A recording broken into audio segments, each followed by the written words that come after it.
So pretty cold on the slides. They're pretty new, but we'll try to get through it. The title outside is about doing community wireless networks for Hawaii Homelands, but I think there's more to it than that. The Homelands are one great area where we could do something like this. I haven't done anything yet. Quite a bit of experience with wireless, kind of thing. You've got anybody who's from Hawaii is probably also familiar with a company called FireTide, which was born here and did mesh networking, slightly different than what I'm proposing, and then has recently all but shut down. I think it's still alive, but they closed the Hawaii office last year. But I think that's more .com craziness than a problem with the technology. Can you not hear me? I have to eat the mic, apparently. In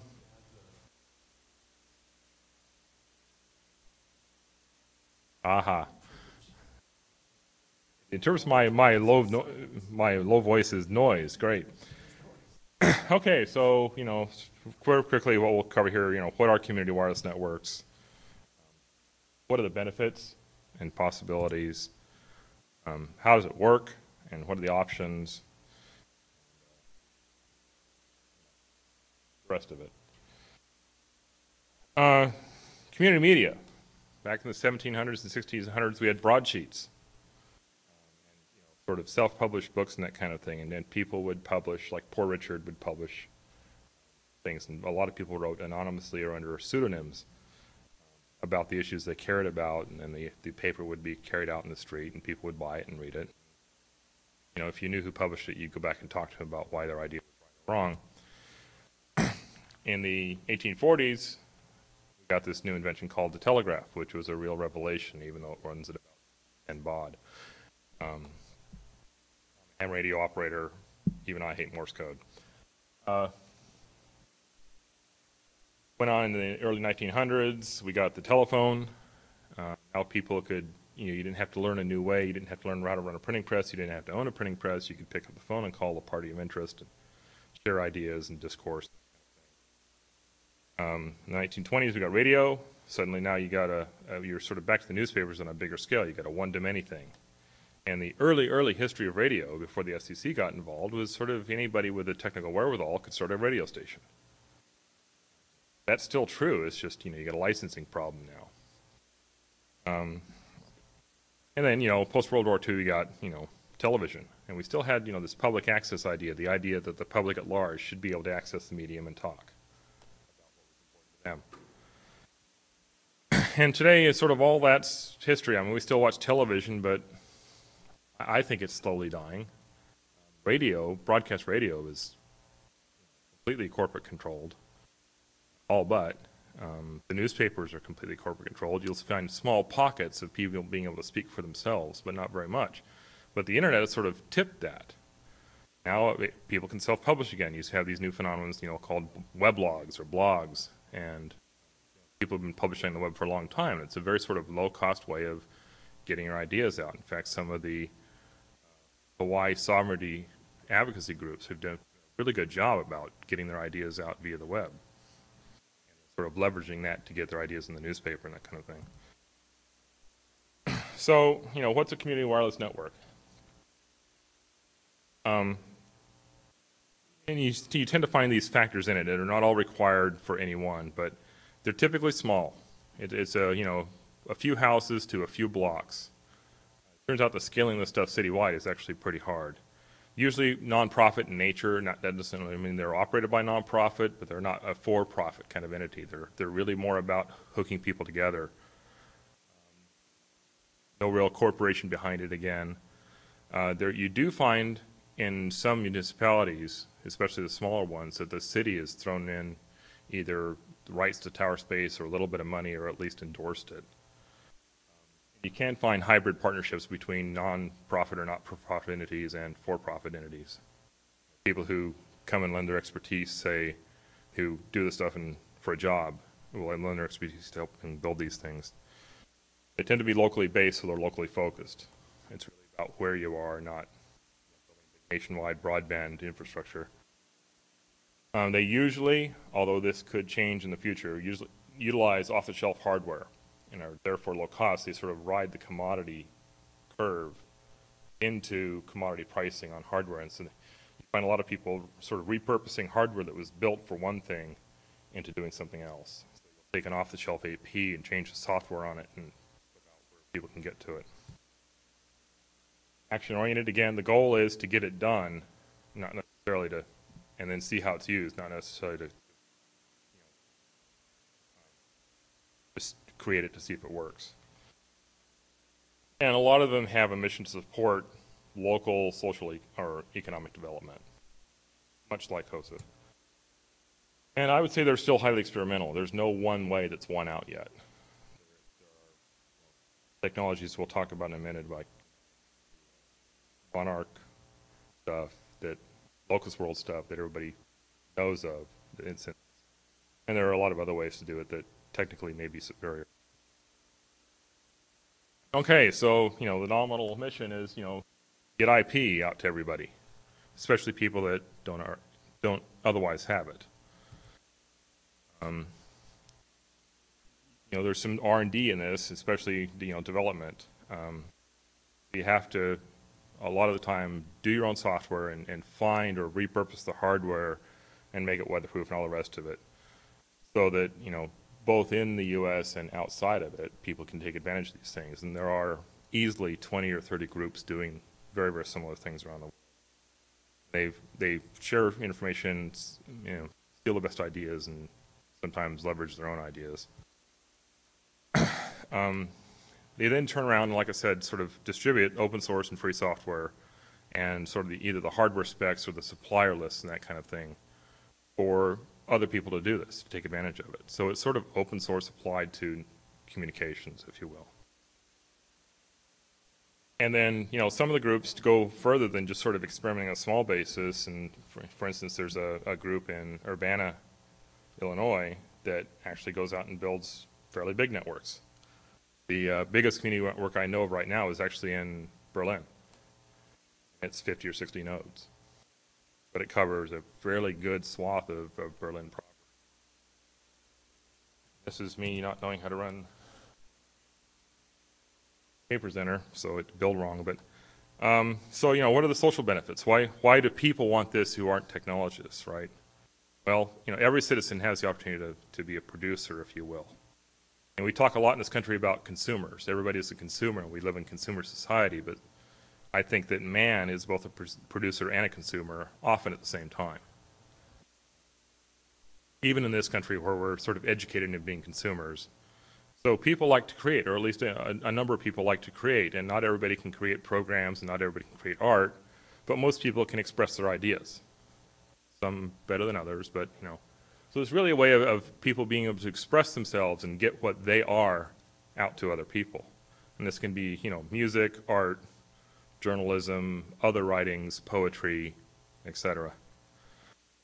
Some other examples, churches, even very, very small churches, can webcast their religious services out to their constituents.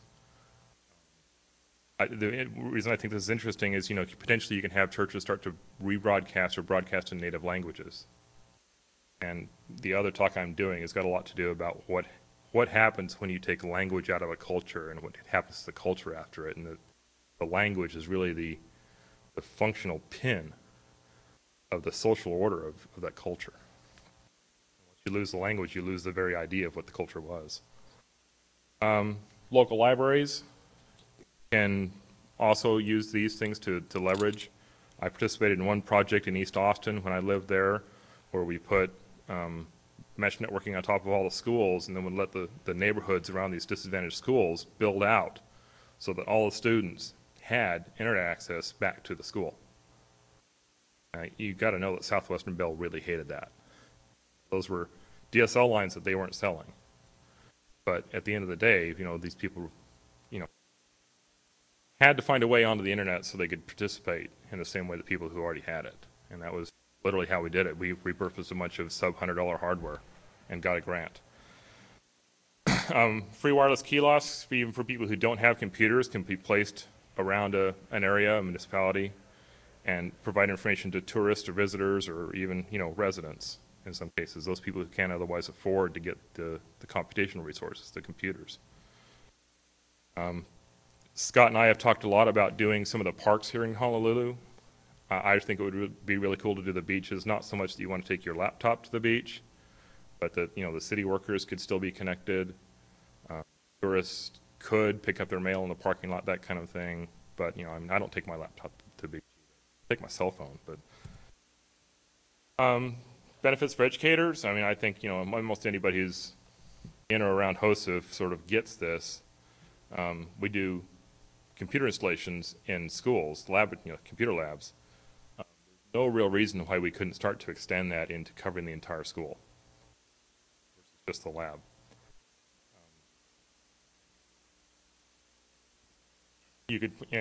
One of the things I found when I was, some of my history, I helped start Wayport, who's now 12,000 installations. About half of those are McDonald's. They're all Linux-based. And some of the behavior we started to find is that people would go to a hotel lobby to collaborate, or a hotel bar to collaborate, and then with their computers, we started seeing sort of ad hoc meetings happening in hotel rooms with people bringing their computers because they had no other way to really hook them together. Unless they were, and you were talking about people like accountants at top 5, top 6 accounting firms. They were smart, but they weren't technical enough to wire them together and that kind of thing. So we found a lot of really interesting things happening where people would go to a location to start to collaborate and share information with each other. And even if the wireless was incidental, I believe that's a lot of what you see in the coffee shops. Not necessarily the lone person there checking their email as a realtor showing their clients something, or 2 or 3 people going to the coffee shop to work together. In fact, one of the Mac companies that's fairly famous, got big quickly, that's only got 3 or 4 employees, only recently got an office. They met at the coffee shop every day. They had broadband, they had all the coffee they could buy and drink, and they had a sort of semi-quiet place to work. I think that's, pretty cool. Here's a company that started, and they're paying taxes now, and they're doing a couple $1 million a year in software, which is, pretty profitable. They started without having to deal with a lease. Anybody here know what leases cost in Hawaii? I think they're about $2.50 to $3 a square, depending on where you go. That's $3 for every square foot a month. That's a lot of money.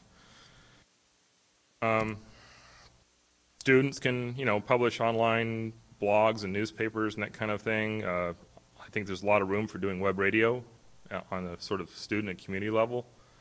And I think HOSIF's done a great thing so far getting these labs in, but I think maybe the next step for HOSIF is to start to help the kids in these things take the next step and actually start using the tools to create something different than looking at a star chart or creating the next PowerPoint presentation. So really this is, sort of bridging the digital divide. It's bringing resources and things that normally would be very high tech into places that otherwise wouldn't be able to afford. Once you have this thing, healthcare workers, you're starting to see a lot of e-medicine now in the world. You can actually send somebody with a little less training out and take notes and deal with all the IT aspects of what healthcare is turning into while they're in service. This may not be as prevalent in this country as it is in some foreign countries, but it's still a big thing. And almost every hospital now is going wireless, just because the healthcare workers, are so mobile that they can't go stop and sit and do data entry. A lot of the hospital machinery is also becoming wireless now. So, a lot of social work involves record keeping. I visited these people these times, and here are my notes. Typically, social workers do that at the end of the day. They sort of keep handwritten notes during the day, and then they go home at night and do that. They have to bring a lot of files along with them, as you can imagine. I don't always pick up the right stuff to take to work with me. Sometimes I have to go back, and that's a big interruption in your day. If it's all online, then it's all already there. You can do things like remote physical therapy. You can watch people, doing their therapy and talk to them about how to perform correctly. Nursing homes, again, we don't see a lot of this in this country, but there actually are old age homes in some other countries where people just go to do nothing but slowly die. And they don't really have a lot of stimulation other than talking with each other inside the home. Governments, wireless networks facilitate e-government. I mean, that's a fairly bold statement, but it's true. You could do online voter registration once people bought off on that. You provide directions to polling or voting stations, do bill payment, fee payment, that kind of thing. Public service announcements. Once you actually had the ability to say everybody that needs to be connected is connected, you could, you're talking about, there's a guy here yesterday talking about school closings, snow days in Massachusetts, and about how they were programming their system to call everybody. Well, you could just instant message everybody or email everybody that the school is closed today. Once you can sort of assume that everybody's got a phone in the U.S. today. You can't assume everybody's got broadband. Again, you sort of a lot of information dissemination, child care. Child care is a big thing for low-income families.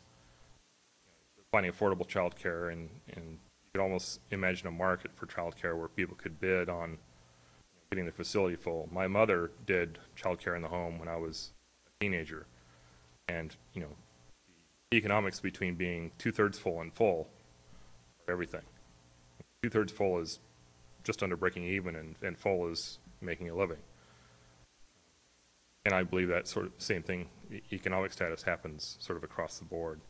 And again, this is sort of small providers, not the big nurseries with 200 kids in them.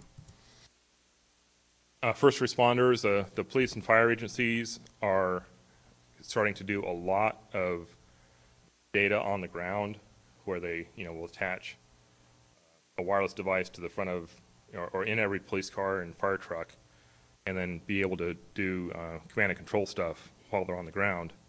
Once you have these networks in place already, then you don't so much need the mobile base station, if you will. It's already present, and they can do command and control from where they are.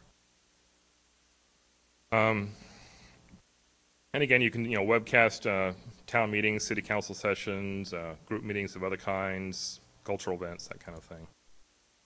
There are some benefits for business here. Create jobs. Somebody's still going to have to maintain these things. Somebody's going to have to learn how to build them. As they grow ever bigger, you can't have one party sort of maintaining them. You really want to sort of distribute the ability to build and maintain these things around the state or around the nation. So there are lots of little pockets of expertise. You don't have somebody having to drive or fly to a location to get it fixed. So if you can build the local expertise to some level and sort of let people bring themselves up, it's better for everybody. It gets fixed faster. It potentially doesn't break as often because people aren't twiddling things that they should and that kind of thing. And as the people, as sort of body of people become more educated about how the network should behave or how the thing should behave, they'll be tuned to how it is behaving and notice the disparities and be able to fix things before they really break. Wireless networks provide, mobile workforces with sort of on-demand information. Now, this is, really sort of more for things like meter reading and parking and enforcement and all the rest of it when you talk about it in terms of municipalities. But there are other mobile workforces, and some people still do door-to-door sales, realtors, that kind of thing. There's a whole bunch of advantage in these things. Back when I was at Wayport, I wrote some patents around this stuff, but it turns out you can do a pretty good job of knowing not necessarily who somebody is, but that same person who was here yesterday is here again today. You may not know who they are. You may not know his name's Wayne, but you can do things like present, couponing opportunities and that kind of thing as well. So you can find that it enhances business.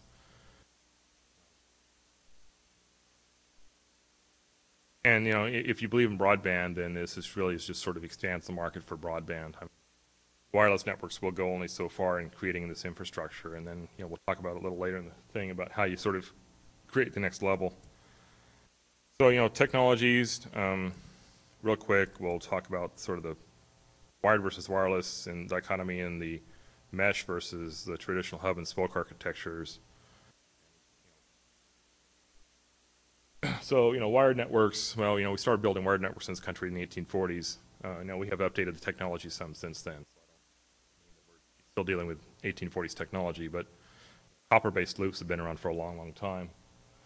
They are expensive to deploy. They cost real money to put fiber in the ground and, wire up on telephone poles and stretch it in everybody's house. If you go talk to the big ISPs doing this, they'll talk about the last mile problem. They're quite happy to stretch fiber down through a corridor, but they don't want to have to go visit every house or every apartment. They do have a capacity advantage, though. There will always be more capacity in a wire than in a radio. They do tend to become entrenched, so you have the cable MSOs and the ILECs that own the wires, and they don't want anybody else on them. They want you to pay. And I think, you've seen sort of some of the recent announcements where the president of SBC, now AT&T, literally came out and said, we expect people like Google to pay for access to the people on our wires, completely forgetting that the people on the wires wanted to get to Google in the first place. So wireless networks, on the other hand, tend to be cheap. They're non-invasive. They're really quick to put up. You can take them down and put them up somewhere else if you want. They enable mobility. It's pretty hard to drag a wire around the building. So I think everybody here has been online, and there are no wires in this room. There are no Ethernet wires to speak of. Maybe there's one back there. And there's sort of this question: can we build a ubiquitous wireless network? And that's, I think, still an open question.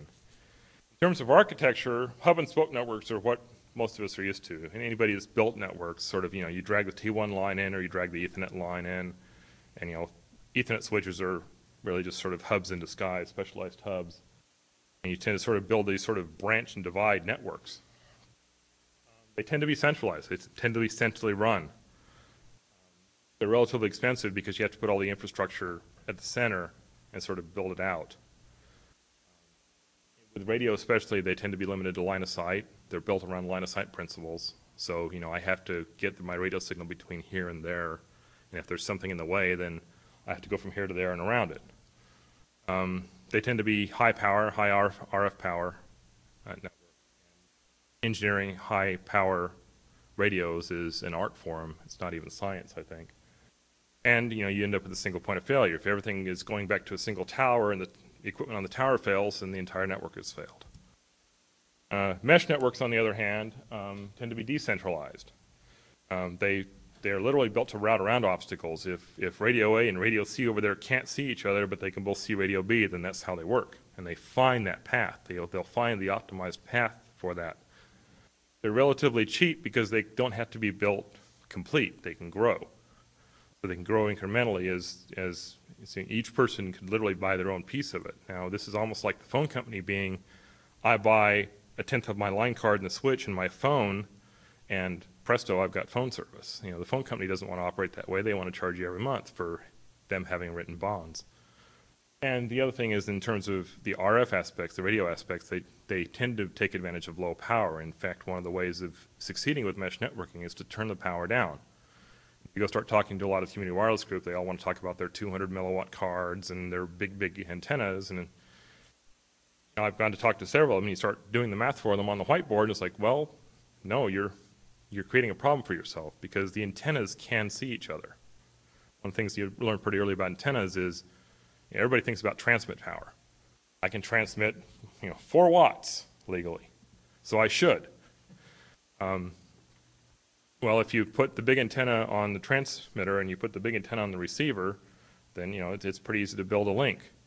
But if you've got a third party, party C with an antenna, and they can both see it, then whenever party C transmits, then they're both also hearing it. So the more you turn the power up, the more you turn the ERP up, potentially the worse the interference problem you have is. One of the principles in ham radio is you use no more power than you need to close the loop. And there's now starting to be a lot of art in some of the mesh protocols to turn the power down until you can get all the data through without sort of oversaturating the media, the air. Closed networks, these are, Skywave Broadband, who's a customer of ours, but, I still lump them in there, who go out and say, I'll put all the infrastructure up and you'll pay me. They tend to, buy completely off-the-shelf stuff, customized stuff. They tend to buy, high-power radios and that kind of thing. And then they, well, I spent all this money, so you should pay me to get on. So they fractionize the community. You're right back to those who can pay do and those who can't pay don't. And there's this interesting thing about Wi-Fi where people think, well, I can use it in my home for free, so why should I pay for it anywhere else? Open networks potentially can be much more secure. You can actually deploy security protocols in these things. You can run VPNs over them if you want. The software's free. Some people still pay companies like Soft about, to supply them $40 for a year for software. But on the whole, most people are using free and open source, and I mean free in both senses of the word there. And again, you get this participatory thing where people become educated on how to build it, and one of my favorite ideas is that the ability to generate new ideas is everywhere. I have yet to run across a pocket of 20 people where there aren't a couple people in it who really want to do new things, who want to think about how to solve the problem differently, how to solve the problem to begin with. And the more, as a society, we can take advantage of that kind of thing, I think the better off we'll be. You shouldn't have to be labeled a bright person and have a CTO title to have to say, I think this is how we should do it. If you distribute the problem and let everybody work on it that wants to, you get sort of this more organic thing going on with it. I think Aaron talked about some yesterday where everybody can afford to make their own mistake, but the non-mistakes will pop to the surface. Or if you have a big well-funded thing and it makes a mistake, then all the money's gone. Right? And all that effort and time is gone. Static networks is sort of point-to-point networks tend to be fragile because if you break one link, the whole thing sort of goes away and the routing protocols aren't well tuned for wireless networks, so you have this big, massive routing convergence problem. Anybody here ever run OSPF at an ISP? Does anybody know what OSPF is? OSPF is built for wired networks. It assumes you will run on wired networks. It assumes it won't have to recompute the routing matrix very often. It's Dijkstra's algorithm, and the more networks you have, sort of the longer it takes to compute the new routing matrix. And you can really play hell with a Cisco router by just unplugging the Ethernet cable a couple times, the T1 cable a couple times a minute. Just take it out, plug it back in twice a minute, and the Cisco router will spend the rest of its life trying to recompute the routing table. A lot of the mesh protocols are oriented to assume that those links will break periodically and run similar algorithms, but they're tuned to recomputing a smaller routing matrix rather than a really big one. A lot of the early mistakes in these community networks were that we'll just run OLSR, or not OSR, OSPF. It didn't scale, it didn't work. Dynamic networks, things that can sort of reconfigure themselves on the fly, tend to be robust. They're scalable because you can plug new equipment in as you go, and it adapts itself onto the network. I heard a great idea yesterday from the guy that was talking about VoIP in Massachusetts about building an asterisk blade that you could just plug into an SME environment and it would find itself and configure itself onto the network. There's a lot of power in that one little idea. Now, some of that's hard, but being able to completely plug and play that stuff, a lot of people don't want to mess with it. I've gotten to the point where I don't want to mess with it anymore unless it's the thing I'm working on. I hate maintaining the mail system for Netgate. It just drives me batty. I mean, it mostly works, but when I have to change it, when I have to tweak it, I pull my hair out. I hate maintaining OS Commerce, even though it's what pays, my salary, if you will. I just don't like having to go out and tweak it anymore. I like working on the software that I want to work on. So I think more and more you'll find, people dedicated to solving that problem so it doesn't fall apart anymore. So go ahead and click through this. Sort of the first level of community wireless networks are sort of low socioeconomic status, SESs, socioeconomic status areas. People who don't have much money, who don't have much political power,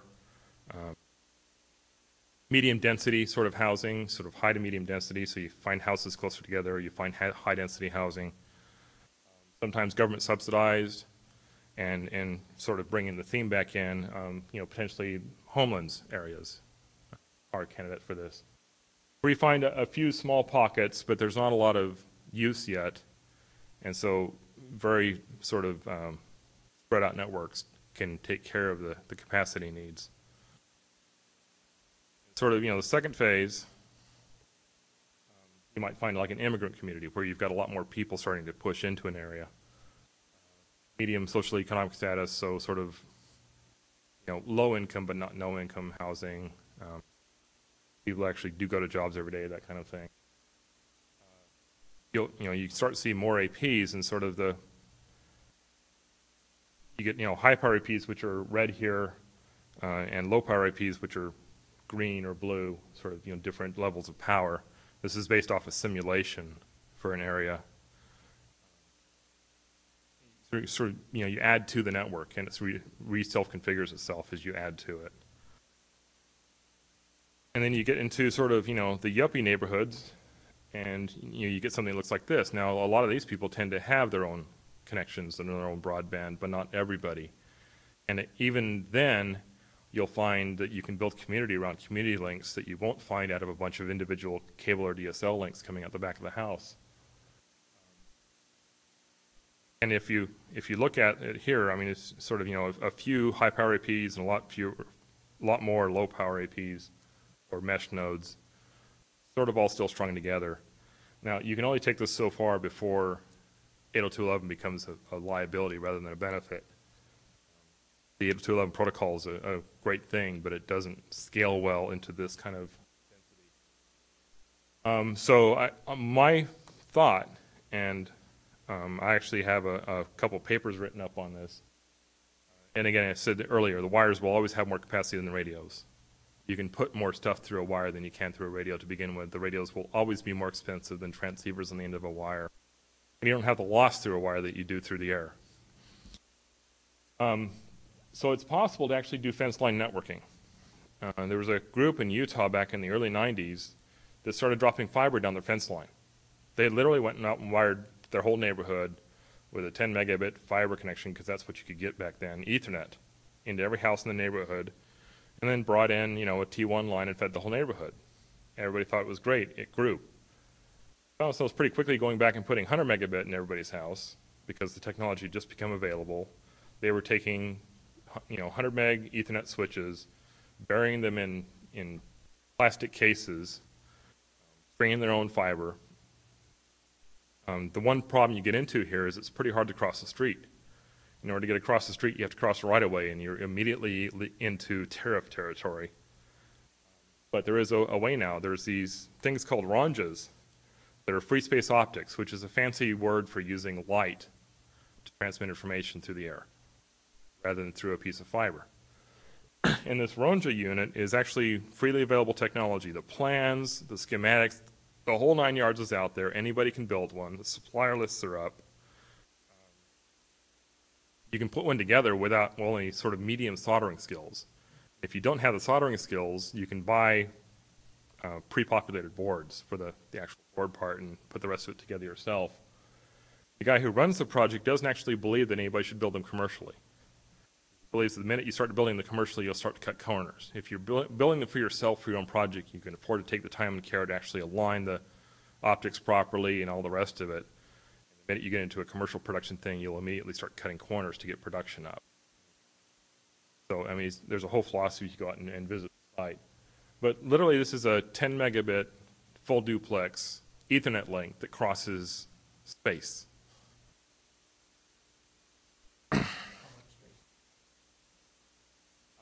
At 10 megabits, they're about 2.5 miles. Now, 2.5 miles is a long, long way when you're talking about doing community network. There is a 100 megabit unit in progress. It'll do about a kilometer, or about 20% of the 100 megabits, full duplex, no telco charges. Right? So literally what you could graduate these community wireless networks into is, fiber or home PNA 10 or the newer home PNA stuff down the fence line where you've got a good solid 100 megabit plus network in the neighborhood, 10 megabit links between the streets, because I don't believe we'll be able to cross the street anytime soon, or 100 megabit across the street. And you could have, 2,000 houses on the equivalent of an Ethernet switch. And then it becomes very, very viable for those people to really share information and, create their own programming and that kind of thing. all the technology is there to do this. It's just a matter of so, you know, the technology is accessible. It's viable. A lot of people, I can show you sort of example after example of people having done this in other places and being successful with it. They're cheap. I mean, it's less than $100 a node if you do it right. And you can literally bring services out into neighborhoods where they didn't. They're cheaper for end users. Somebody still has to pay for bandwidth. At the end of the day, you got to plug this into something that has bandwidth. A lot of them right now sort of bring in T1 lines or steal somebody's cable modem connection or that kind of thing. A fairly good example of it sitting out in the hall, the convention center wants about $800 to turn on an Ethernet port.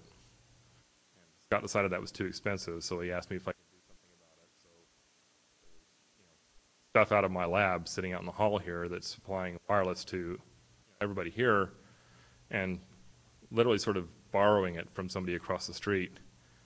Scott and I had talked to several people down low about, you know, paying them for that, but getting through the trees was going to be a little problematic, and I couldn't get close enough to glasses to. So, you know, and it's been fairly reliable, except when we take it down and put it back up the next morning. Then there's some twiddling to get it realigned. So, you know, like the internet itself, I mean, it's really sort of an extension of the internet principles, if not IP, into areas that didn't have it before. Or, you know, potentially where people weren't sharing, because when you're sitting in your house and you have your own cable modem, you're told that sharing is wrong. Don't share your cable modem, don't share your cable signal, you know, theft. You'll hear a lot of that kind of thing. But you can create your own stuff and share it with your neighbors. Whether that be art or poetry or all the rest of it.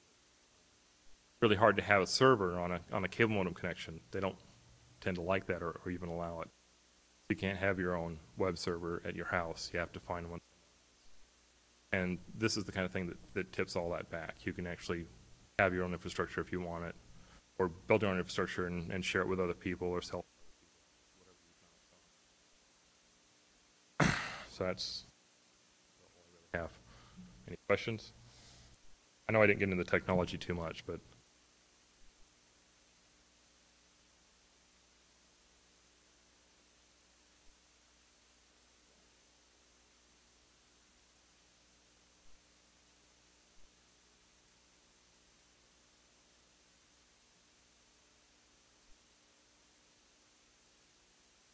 Well, you know, there's a couple things. Roadrunner actually has a business class service. It's a bit more expensive. It's, you know, $199 a month instead of $39 a month for the same speed. But you can share it with people in your organization. And you can, you know, get static IPs on it and all the rest of it. But you can share it is the big thing. It's literally for the people inside your organization. So they know there's going to be a bit more use in the lines. And you're paying for it. But at the end of the day, I have business Time Warner cable at my house for a reason. They sort of can't object to what I'm doing in my condo complex. Now I'm doing it mostly for testing for what I'm doing, but I need active testers. So there are some DSL companies as well that purposely allow you to share the connection. DSL's in a bit of trouble now because the RBox has decided they don't like reselling to other providers. But, I think as there's a market for these kind of things, they will come to fruition. And you know, you always have the opportunity to go out and put T1 lines in the back of these networks too. And those are built to share as well. Does that answer your question?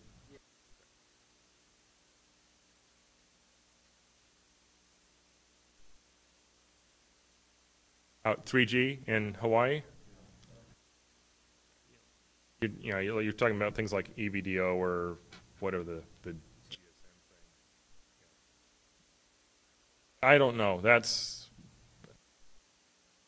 It's being built out in a big way in the mainland right now. I mean, there are a number of places where you can get it, and places where you wouldn't expect it, like Las Vegas, Nevada. But I think Hawaii sort of suffers from this island mentality, especially as viewed from the mainland. I mean, everybody wants to go there to work on it, but nobody wants to go there to investigate whether people would use it. So marketing problem. I have no idea what the plans are, if any. It probably would have happened faster with Verizon than Hawaii Tel, but that's my personal opinion. Yeah, Sprint's got it rolling out. T-Mobile claims to have it rolling out. The maps show that AT&T Singular has it here, but I haven't seen it. So maybe I just spend too much time on the windward side.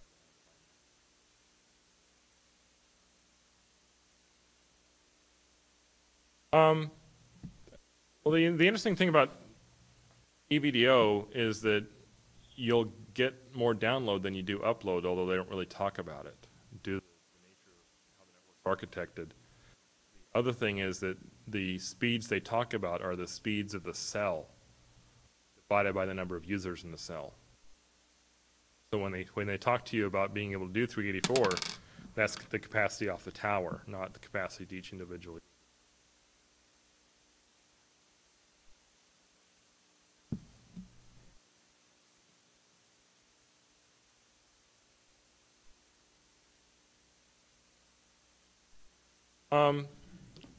The questions about what about the security implications of creating mesh networks? The wireless media will always be accessible. So depending on where you're talking about in the security gamut, in particular, it will always be possible, especially in unlicensed spectrum, to mount a denial of service attack against a wireless network, be it mesh or not. I can turn on a 2.4 emitter and be completely legal and take down your unlicensed network today. I just can.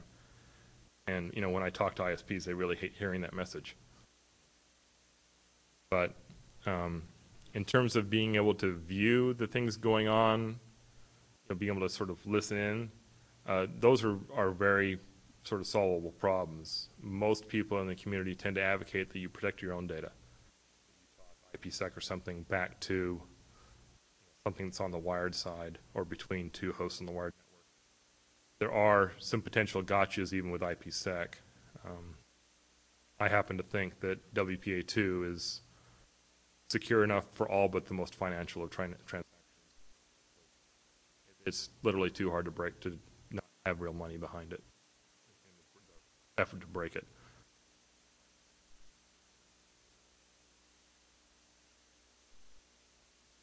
Yeah, but that doesn't necessarily mean that even if you're sitting on a node and being able to look at everything passing through it, that you can view it. Now, you can certainly affect the ability of the traffic to pass on. You could inject other traffic so it looks like something different. But there actually are, security protocols like IPsec that are capable of dealing with even that.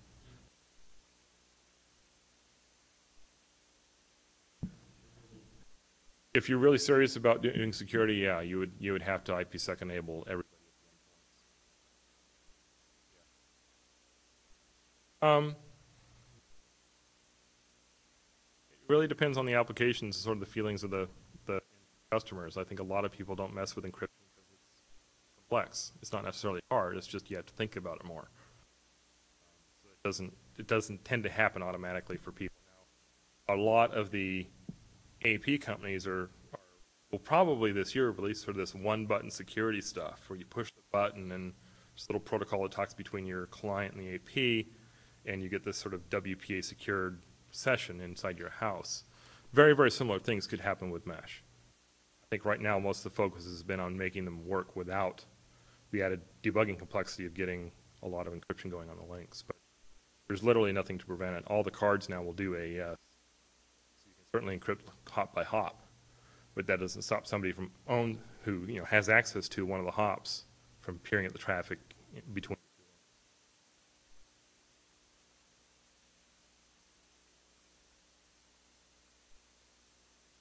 No, not necessarily. A lot of the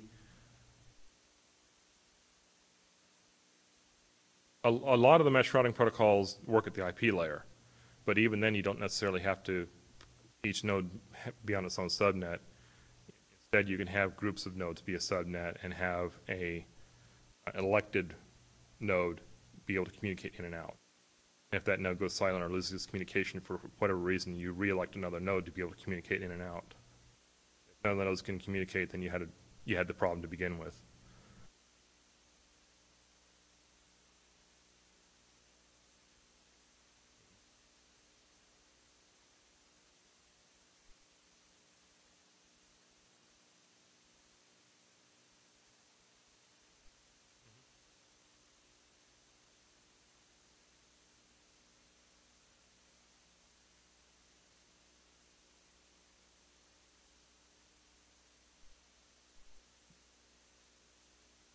Sure, yeah, you can drive down the neighborhood and see people's windows and printer shares all day long. Yep.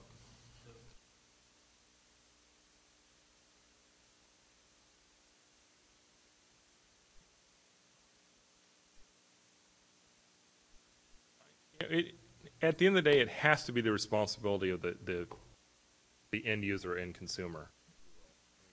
You don't want the responsibility to be anywhere toward the core, so you want to push that as far as possible. Because the core makes a mistake, they expose.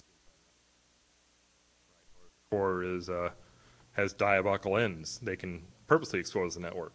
So you really need to get that all the way out to the endpoints. Now, there's nothing to say that one or more of these groups that are creating software couldn't just chop the ability to serve Windows shares that weren't already encrypted away. Now, security is this very fine line between how you share information and how you preclude others from having access.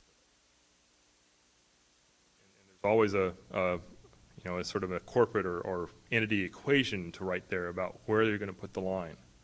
What's important to keep secret and what's important to share, and where between those two things do we put the line down about what's allowed and what isn't.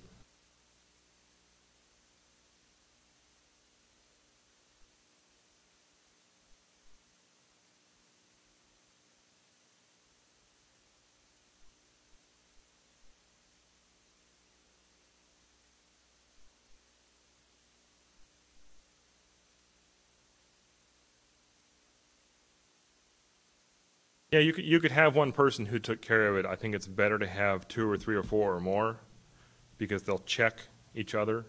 Not everybody will get every problem.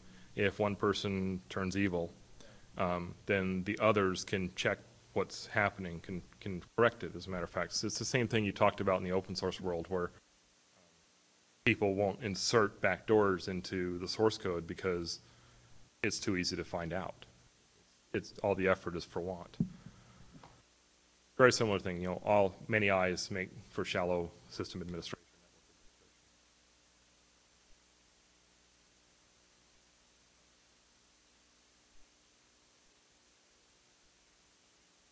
The growth of the networks, yeah.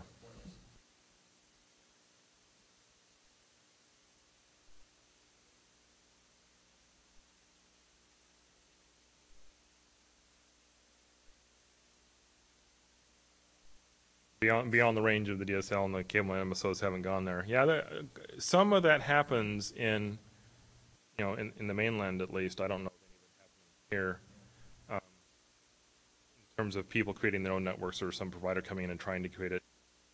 A lot of the sort of third-party networks, if you will, wireless providers, tend to try to cover rural areas with base stations.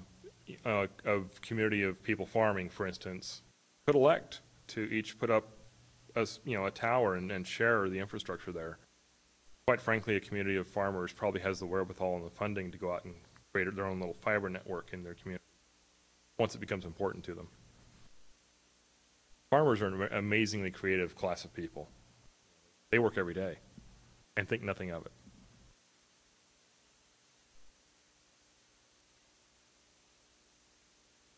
Well, it's funny. A lot of the fiber in the U.S., at least, follows rail lines. Where do the rail lines run? They run away from the cities. So you'll find like gas pipelines and rail lines and petroleum pipelines almost always have this sign on them saying "warning, buried fiber." In fact, a guy named Williams in Texas emptied all of his gas pipelines, shut them down. No longer will we transport natural gas. He put fiber in them, and it's Wiltel now, because no backhoe operator. Fiber networks are sort of subject to this phenomenon called backhoe fade, which is that the backhoe operator has dug up the fiber somewhere. And fade is sort of this phenomenon where and the light dims, but the light really suddenly goes out. It's a bit of any joke. But no backhoe operator will go anywhere near a high-pressure natural gas line. It's death for them. You know, they see natural gas pipelines line, they say, no, no, we don't dig here, thanks. You know, you carefully mark where they are, and I'll dig right next to them, but I won't go just digging into the area if I see a natural gas line sign there. So, you know, it was a great thing. He got steel protected jackets for all of his lines, and he had possibly one of the best fiber networks in the early 90s. Well, railroad rights of way tend to have fiber running down the side of them.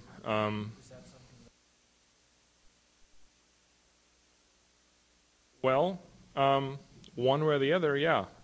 They could either go and ask AT&T or, you know, WorldCom or whoever has the fiber there if they wouldn't, you know, sort of splice into it for them, or lacking that, you know, they could potentially buy, you know, some kind of telecommunication service and redistribute it inside the community. Or, I mean, you know, municipalities can write debt. They can literally write bonds that the market will buy, and, you know, pay them back at very low interest rates over a long time. It's the best kind of debt out there, and they can go out and, you know, construct their own thing. Literally, they could drop fiber back down the railroad right away, do it themselves, get to the next town.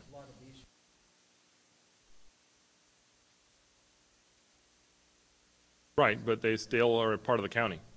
And no matter what, you're part of the county in the U.S. The county governments, some county governments have done this. Back in Texas, where I came from, who